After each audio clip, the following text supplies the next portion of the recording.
Hello, and welcome back to our English Learning Podcast. Today we have a very interesting topic. We are going to talk about English levels, A1, A2, B1, B2, C1, and C2. You might have heard about these levels before. Maybe you saw them in a course description, in a language test, or on a job requirement. But what do they really mean? How do you know your English level? And why does it matter?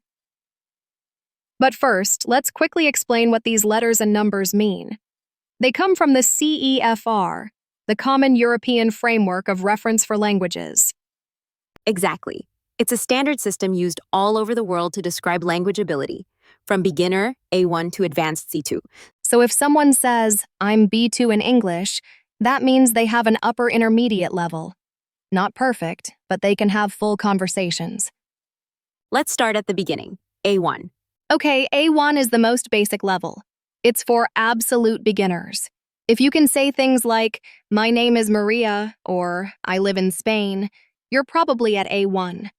You can introduce yourself, say where you're from, and ask simple questions like, what is your name? Or how old are you? I remember when I was in Italy and tried to speak a bit of Italian. I was at A1 level for sure. I could only say things like, uno cappuccino, per favore. Haha, yeah. And at A1, understanding is very limited.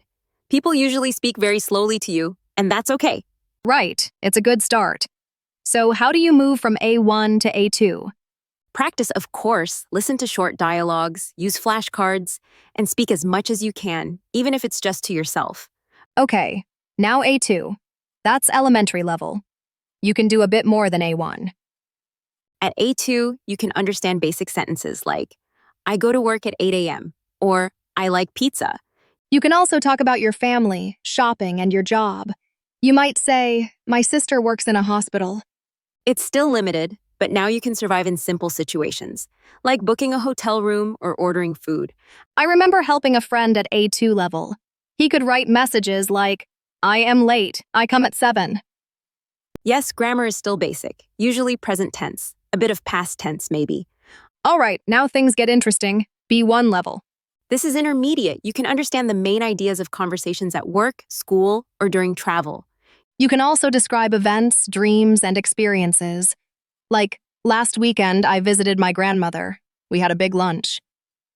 You can also handle common situations when traveling, like asking for directions or explaining a problem at a hotel. And writing? You can write simple, connected texts. Maybe an email to a friend. Yeah, not perfect, but you can communicate. That's the goal. When I was at B1, I remember watching movies with subtitles.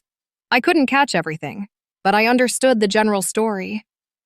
Great tip. Movies are amazing for moving from B1 to B2. So let's move on to B2. Upper intermediate.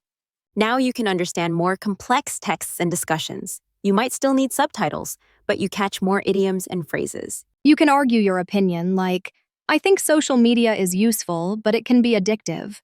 And you can interact with native speakers with less difficulty. I had a job interview in English at B2. I was nervous, but I could explain my skills and ask questions. That's a big step. At B2, your grammar and vocabulary are wider. You use conditionals, perfect tenses. Like, if I had more time, I would study Spanish. Perfect. Okay, moving up now. C1. Advanced level. Now you understand long, demanding texts and express yourself fluently. You can use English in professional and academic settings, maybe even write essays or reports. At C1, you're very independent. You can join meetings, give presentations, and even joke around. I remember when I first gave a workshop in English. That was when I realized I'd reached C1. It wasn't perfect, but I felt confident. And that's important. Confidence.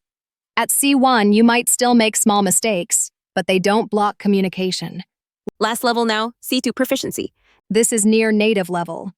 You understand everything you hear or read, even abstract or complex ideas. You can summarize information, express yourself naturally, and adjust your language to different contexts. Honestly, most people don't need to reach C2 unless you want to be a translator, writer, or professor. True, but it's a beautiful goal. At C2, you can enjoy poetry, debate philosophy, or write novels. All right, let's summarize quickly.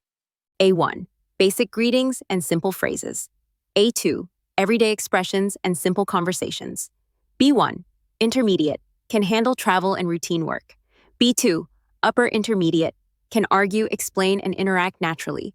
C1, advanced, fluent, accurate, and comfortable in most situations. C2, proficient, native-like, elegant, and precise. So, listener, what's your English level? Think about the examples we gave. And remember, it's okay to be at any level. What matters is progress. Exactly. Keep learning, keep practicing. Try reading, watching shows, or speaking with friends. Language learning is a journey, not a race. Thanks for joining us today. We hope this helped you understand your English level better. See you next time, and keep going. You're doing great.